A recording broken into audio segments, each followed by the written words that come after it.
دخول صفاء المغربية وهي لابسة قفطان إلى برنامج قسم ونصيب الموسم الرابح. أول شيء اللي راح نبداه لك يا صفاء، أنت واللون الأزرق الملكي خطان متوازيان لا يلتقيان. السلام عليكم ورحمة الله وبركاته، أهلا وسهلا فيكم مع إلياس. في البداية اشتركوا واعملوا اكسبلور لايك وتعليقاتكم ومرحبا بكم. أول شيء الموسم الرابع من برنامج قسم ونصيب أسوأ موسم زفت، لأنه ليش هذا الموسم مو حلو؟ لأنه يعتمد هذا الموسم راح يعطي فايدة، راح يعود بالفايده على المخرج اكثر من على المشتركين، لانه اوريدي المشتركين عارفينهم، اوريدي المشتركين لهم جمهورهم، فراح ما راحش يتعرف جمهور جديد عليهم، الا لو كان موسم جديد واشخاص جدد قادرين يلحقوا الجمهور جديد. اما نفس الاشخاص قدام مستحيل يجيبوا جمهور جديد، فالمخرج دار هذا الموسم باش يعوض خسارته في الاسد الحقيقي.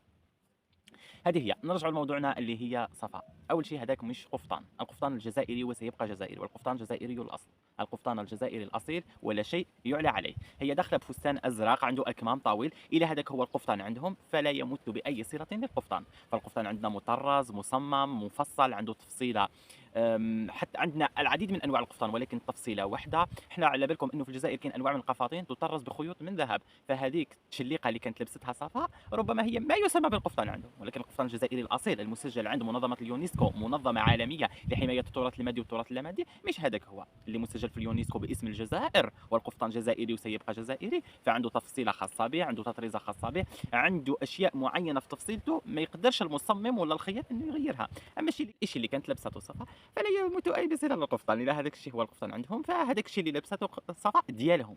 اما بالنسبه عن القفطان على حقه وطريقه ومقاد وبسم الله ما شاء الله عليه، بكل تفصيلاته وتطريزاته وكل تفصيله صغيره فيه، من الكتاف حتى للارجل، فهذاك القفطان الجزائري، هذيك الفخامه اللي مولفين تشوفوها ويشوفها العالم على السوشيال ميديا. فالقفطان الجزائري لا يليق الا بالجزائريه والجزائريات.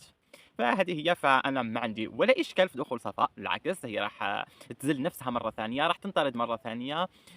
يعني اجت لا تزل نفسها وخلاص، لانه انسانه مو حلوه ولا شخصيتها حلوه. نقولوا ذكيه بغض النظر انها مو حلوه، بس اجت للبرنامج هي تعمل مشاكل تعمل جو، راح تجيب فايده من الفيوز. اما صفاء لا فايده لا الفيوز لا برات الفيلا لا داخل الفيلا لا في السوشيال ميديا، يعني وجودها من عدمها. هذا هو رايي في دخول صفاء وفي اطلالتها.